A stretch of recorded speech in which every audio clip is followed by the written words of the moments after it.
demander à Dieu qu'il protège notre peuple et qu'il éclaire tous ses dirigeants.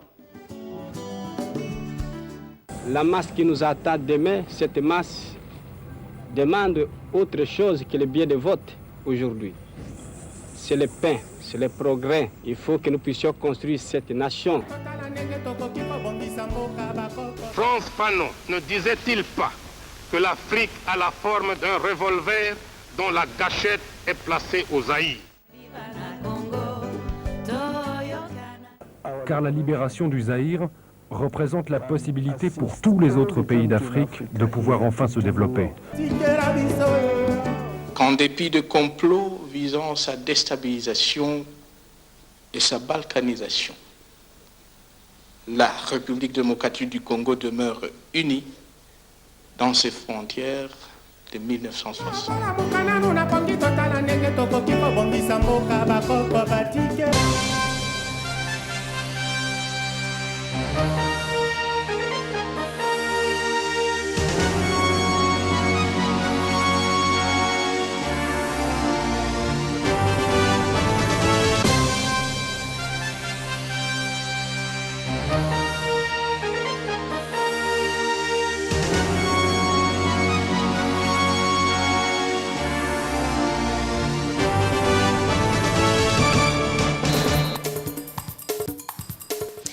Bonsoir à tous, merci de votre fidélité à Télé 7. Voici les titres de ce journal. Le bureau de la CENI confirme pour ce samedi la cérémonie de signature du code de bonne conduite des partis politiques, regroupements et candidats indépendants aux élections qui seront bientôt organisées dans notre pays. Côté opposition, certaines formations politiques rejettent l'invitation de l'abbé Malou Malou. Martin Fayoulou, vous allez l'entendre, estime que la démarche du président de la CENI est cavalière et viole la Constitution. Son parti et lui-même ne sont pas concernés par ce non-événement. Loi sur l'amnistie votée au Parlement, les réactions fusent encore de partout. L'organisation non gouvernementale Avocats sans frontières plaide en faveur de la création d'un fonds pour l'indemnisation des victimes. C'est dans ce contexte que l'ouvrage intitulé « Dans l'arène de la pratique congolaise », chronique d'une juridiction Rémi Kachama a été porté ce jeudi sur les fonds baptismaux au cours d'un vernissage au centre Wallonie-Bruxelles de Kinshasa. Voilà tout pour le sommaire et bienvenue à tous. Bonsoir, la Commission électorale nationale indépendante invite tous les partis politiques et regroupements à prendre part à la cérémonie de signature du code de bonne conduite prévue pour ce samedi. Le rapporteur de la CENI l'a annoncé ce jeudi au cours d'un point de presse qu'il a animé au siège de la CENI à Gombe. Rosawazi pour les détails. La Commission électorale nationale indépendante est plus que jamais déterminée à tout mettre en œuvre pour l'organisation des élections prévues cette année. Pour donner un caractère urgent à son tout dernier communiqué de presse, le rapporteur de la CENI invite tous les partis politiques, le regroupement politique et des candidats aux élections à venir signer le code de bonne conduite qui devrait régir l'organisation des différents scrutins. Faisant d'une pierre deux coups, Jean-Pierre Kalamba exhorte les mandataires de partis politiques à se faire accréditer avant qu'il ne soit trop tard. La CENI informe les partis politiques que l'opération d'accréditation des mandataires se poursuit à la maison des élections située au deuxième niveau de l'immeuble ex-Kin-Mazière dans la commune de la Gombe. Le rendez-vous est donc pris pour ce samedi 8 février pour la signature du Code de bonne conduite. La CENI ouvre ses portes à toutes les bonnes initiatives qui pourraient contribuer à l'organisation des élections libres, démocratiques et transparentes. Sans surprise, une frange importante de l'opposition ne prendra pas part à cette cérémonie, à moins d'un retournement de situation de dernière minute. Le groupe de Martin Fayoulou annonce au boycott de ce rendez-vous. Ce député de l'opposition dénonce le calendrier proposé par Apollinaire Malou Malou. Il s'insurge aussi contre la tentative de la CENI d'organiser les élections des députés provinciaux au second degré en violation de la Constitution et de l'actuelle loi électorale. Martin Fayoulou, qui participe à une tribune d'expression populaire en la salle de conférence de l'hôpital général de Kinshasa, a été interrogé par José Junior Owawa et Baby Malobo. C'est que la feuille de route de M. Malou Malou, c'est une feuille de route qui a été commandée par des gens qui veulent déstabiliser les Congos. C'est une feuille de route qui a été commandée par des gens qui ne veulent pas qu'il y ait élection présidentielle en 2016. Et c'est que nous demandons que nous devons continuer, terminer ces cycles. Ça, c'est des 1. Des 2. M. Malou Malou propose ou présente une feuille de route sans tenir compte des recommandations des différentes missions d'observation des élections du 28 novembre 2011. Nous pouvons retenir de ces recommandations qu'il fallait d'abord auditer les fichiers électoraux. Il emploie, il recrute les gens. Il recrute les gens à des postes importants. M. Malou Malou a violé la loi et donc nous disons qu'il n'est pas crédible, il doit partir, c'est ça notre position. Vous ne pouvez pas dire une chose et faire son contraire. Il doit partir. M. Malou Malou, est-ce qu'il a déjà consulté dans ces réunions-là? Il a déjà consulté tous les partis? Est-ce qu'il essaie de donner la peine d'aller dans tel autre parti et les consulter? Est-ce qu'il a par exemple consulté l'UDPS? Est-ce qu'il a consulté les G14? Est-ce qu'il a consulté les CID? Non, nous n'irons pas. Pendant ce temps, les parlementaires congolais sont en vacances depuis mardi dernier. Quel est alors le bilan de la session extraordinaire à l'Assemblée nationale? Il est mitigé selon certains députés au motif que les grandes lois qui ont fait même l'objet de la convention de cette session n'ont pas été votées en toute justice ni vérité, notamment la loi sur l'amnistie, le budget 2014 et la feuille de route de la CENI présentée par Malou Malou. Je vous propose les réactions de quelques-uns d'entre eux interrogés par Serge Koueté et Blanchard Kandolo. Parler de la satisfaction, je ne peux pas, parce que les grandes matières, il y en a 3, particulièrement qui ont attiré beaucoup plus mon attention. Le budget qui reste dérisoire jusqu'à ce jour, malgré les améliorations que nous amenons, le budget ne sera pas exécuté au-delà de 60%, nous le savons, nous connaissons bien l'incapacité de ces gouvernements. La loi d'amnistie n'a pas atteint les souhaits de l'opposition pour commencer en 2001 et ainsi que la feuille de route de M. Rabé Malou Malou qui ne prépare que la tricherie et la révision constitutionnelle. Vous voyez que toutes les grandes matières pour lesquelles nous sommes revenus, donc c'est comme une bouillabaisse dans laquelle nous sommes en train de nous plonger. Néanmoins, nous sommes en train de dénoncer les mal avant qu'il n'arrive. La session extraordinaire a été convoquée spécialement pour examiner et voter quelques lois. Il est évident qu'il y a eu beaucoup de matières qui ont été prévues, mais toutes n'ont pas été examinées pour question de temps. Qui n'avait pas jubilé quand les FARDC ont fait mouche en matant la rébellion du M23 Nord Kivu? C'est toute la République qui s'estimait fière de voir son armée reprendre du poil de la bête sur les ennemis de la paix. C'était incontestablement une victoire contre les forces négatives qui, pendant près de 2 mois, avaient installé le chaos dans cette partie du pays. La paix tant recherchée devenait alors envisageable. Aujourd'hui, qu'en est-il de l'effectivité de cette paix dans l'est du pays? Réponse dans ce commentaire de la rédaction avec Oscar Bakandoa. La guerre est finie, mais la paix reste encore loin de retrouver sa superbe. Eu égard aux événements malheureux à la base de l'insécurité qui se succèdent à un rythme interminable. Pas plus tard qu'hier matin, à Beni, un membre du personnel national de la MONUSCO a été abattu froidement alors qu'il se rendait tranquillement à son lieu de travail. C'est dans la même ville de Beni que le colonel Mamadou Ndala a été fauché dans une embuscade. Même la MONUSCO le confirme, la situation sécuritaire est demeurée imprévisible au Nord Kivu durant la semaine écoulée, suite à la présence de plusieurs groupes armés actifs dans cette province. Groupes armés actifs, mais que fait la brigade d'intervention dont l'existence se justifie par la neutralisation de tous ces groupes négatifs. Les FARDC sont-elles à quel niveau? Avec l'attaque des rebelles ougandais d'Adef Nalou? Où en sommes-nous avec le cas FDLR, cette rébellion rwandaise qui prétend, comme par enchantement, renoncer à son activisme de plusieurs années? Ainsi qu'on peut s'en rendre à l'évidence, à l'Est comme dans toute l'étendue du territoire national, les défis sécuritaires restent énormes et devraient faire l'objet des priorités. Or, actuellement, sur la scène politique, le regard est tourné à autre chose. Croissance économique, maîtrise du cadre macroéconomique, poursuite du processus électoral 2013-2016, amnistie, gouvernement de cohésion nationale, autant de sujets qui bouillonnent dans l'atmosphère et dont l'importance n'est toutefois pas à nier.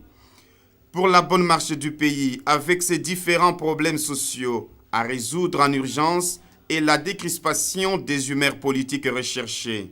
Mais la vérité est que toutes ces démarches ne pourraient être réalisables que dans un climat de paix.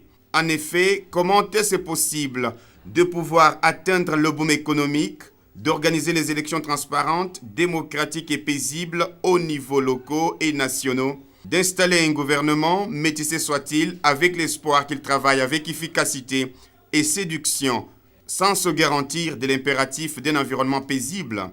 L'appréciation est sans équivoque. Cherchons d'abord la paix avant toute chose. Un autre gros titre qui défraye la chronique, c'est le vote de la loi sur l'amnistie. Avocats sans frontières plaide pour la création d'un fonds au profit des victimes. Maître Manassé Mouteba, l'un des animateurs de cette organisation de défense des droits de l'homme, pense que cette démarche est conforme à l'article 79 du statut de Rome. Il voudrait voir le gouvernement penser à la réparation des dommages subis par les victimes malgré la recherche de la cohésion nationale prônée par le chef de l'État, Thierry Casson. Ces personnes conservent encore leurs droits en vertu de l'article 258 du Code civil livre 3, qui dit ceci, que tout fait quelconque qui cause à autrui un dommage oblige celui par la faute duquel cela est arrivé à réparer. C'est que ces victimes conservent les droits au jour d'aujourd'hui de saisir les juridictions civiles pour obtenir réparation des actes qui les avaient préjudiciés.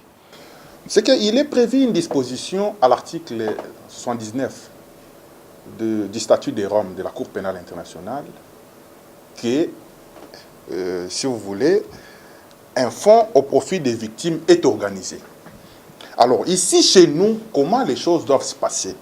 C'est que, comme maintenant le budget 2014 semble avoir été déjà promulgué, à l'avenir pour le budget 2015, le gouvernement de notre pays doit prévoir et insérer dans son programme budgétaire ces fonds au profit des victimes pour permettre à ce que ces victimes puissent se retrouver. Il y a des victimes de plusieurs sortes.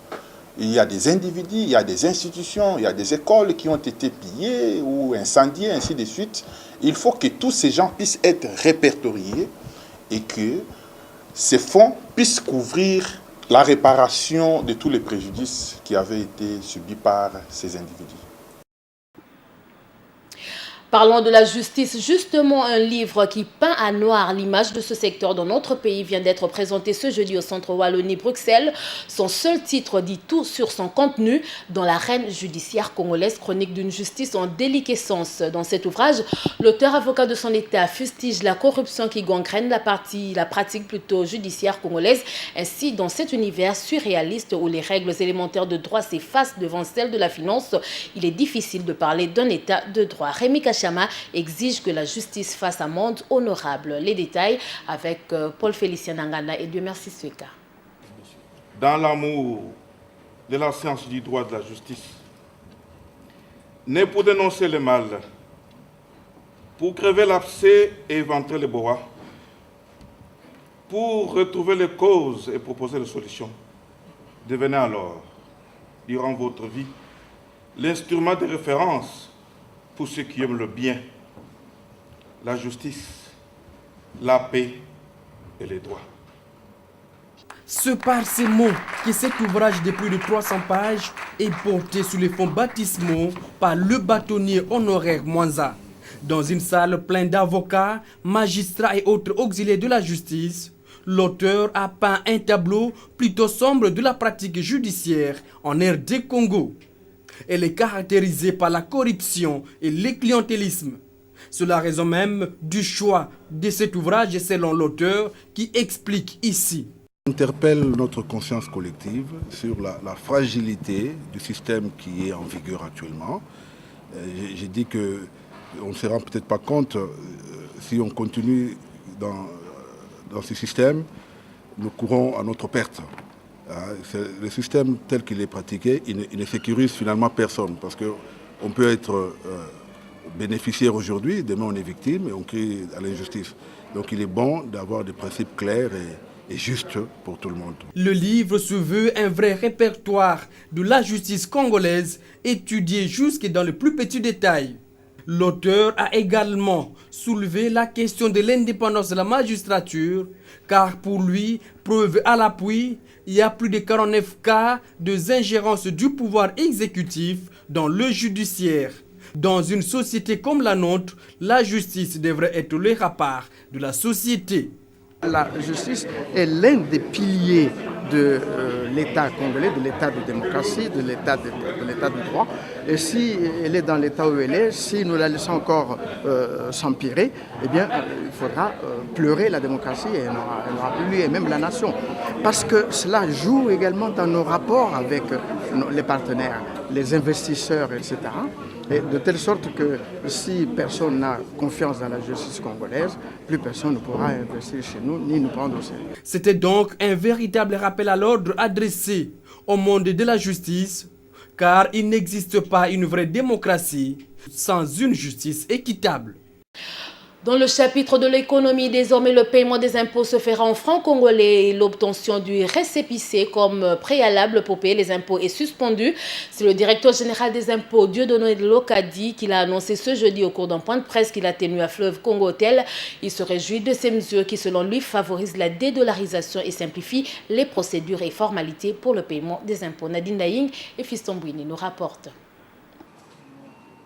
Dans le souci de valoriser la monnaie nationale et faciliter la tâche aux contribuables, qu'ils s'acquittent librement de leurs obligations fiscales sans passer par de longues procédures, les impôts seront désormais payés en francs congolais. Malgré les déclarations sont faites en devise, le paiement se fera en francs congolais et au taux de la Banque centrale du Congo, rassure Dieudonné Lokadi Moga. Désormais, donc depuis le début de l'année en cours, tout le monde, toutes ces entreprises ont l'obligation de pouvoir payer en francs congolais. Mais cela ne modifie pas nécessairement, le droit qu'ils ont de tenir leur comptabilité en devise. Le paiement se fera sans récépissé, annonce le directeur général des impôts. C'est l'ensemble des contribuables qui doivent s'acquitter de leurs obligations auprès de la Direction générale des impôts, doivent aller directement auprès des différentes banques avec leurs déclarations pour procéder au paiement. Et les banques intervenantes vont leur délivrer une attestation de paiement. Ils vont se présenter auprès de la Direction générale des impôts avec leur déclaration accompagnée de l'attestation de paiement qui prouve qu'ils ont déjà effectué le paiement. Les opérateurs économiques doivent prendre toutes les dispositions pour déposer à temps leurs déclarations qui doivent être accompagnées d'une attestation de paiement obtenue de la Banque centrale du Congo. À présent, nous allons suivre la revue de presse qui porte la signature de Doudou Ndombe. Revue de presse. Dans la presse parue ce jeudi, la loi sur l'amnistie et la rencontre des Malou-Malou avec des partis politiques le samedi prochain font la une des journaux. C'est ce samedi que plus de 400 partis et regroupements politiques vont signer le protocole d'accord qui va mettre en place le comité de liaison entre la CENI et ces derniers, mais aussi le code de bonne conduite. L'avenir qui annonce cette rencontre note que ce sera un engagement pour la promotion de l'intégrité des élections. Les confrères indiquent que tout le monde sera jugé non seulement par rapport à la signature, mais beaucoup plus par rapport à l'application qu'on aura réservée à ce code. La cloche s'interroge si Malou-Malou ne piège pas la classe politique et la société civile en procédant de cette manière. Cela au regard de sa feuille de route présentée à l'Assemblée nationale. Abbé Malou-Malou échelonne les élections jusqu'en 2017 à raison d'une élection par année. Le président de la CENI met la classe politique et la société civile devant leurs responsabilités pour trancher. Dans un autre registre, Amnistie 2014 voté au Parlement, l'ONU applaudit, mais les Congolais restent dubitatifs, indique le phare qui rapporte le regret du RENADOC par rapport à l'adoption de cette loi. Le réseau national des ONG des droits de l'homme estime que cette loi consacre la sacralisation de l'impunité et la pérennisation des mouvements armés endogènes et exogènes en RDC, le recyclage perpétuel des criminels, la stabilisation de l'instabilité et la sécurisation de l'insécurité, pour utiliser leurs propres termes. Le RENADOC invite instamment le président de la République à ne pas procéder à la promulgation de cette loi pour ne pas cautionner la haute trahison au sommet de l'État congolais. Le potentiel revient sur les contrats chinois. Là, le journal révèle que le gouvernement signe des conventions de collaboration et projets de coopération, mais ne les gère pas, ceci au terme de la nouvelle loi. En tout cas, la commission paritaire Assemblée nationale, Sénat s'est vue buter à cette question. Malgré toute tentative, l'Assemblée nationale a préféré prendre la tangente en entretenant l'énigme. Ainsi, signés loin des regards du gouvernement, les contrats chinois continueront pour toujours à garder leurs secrets. Ainsi s'achève cette revue de presse. Jemima Mongo. Merci Doudou Ndombe pour cette revue de presse aussi. C'est la fin de cette édition. Je vous remercie de nous avoir suivis. Bonne suite de programme sur la télévision républicaine.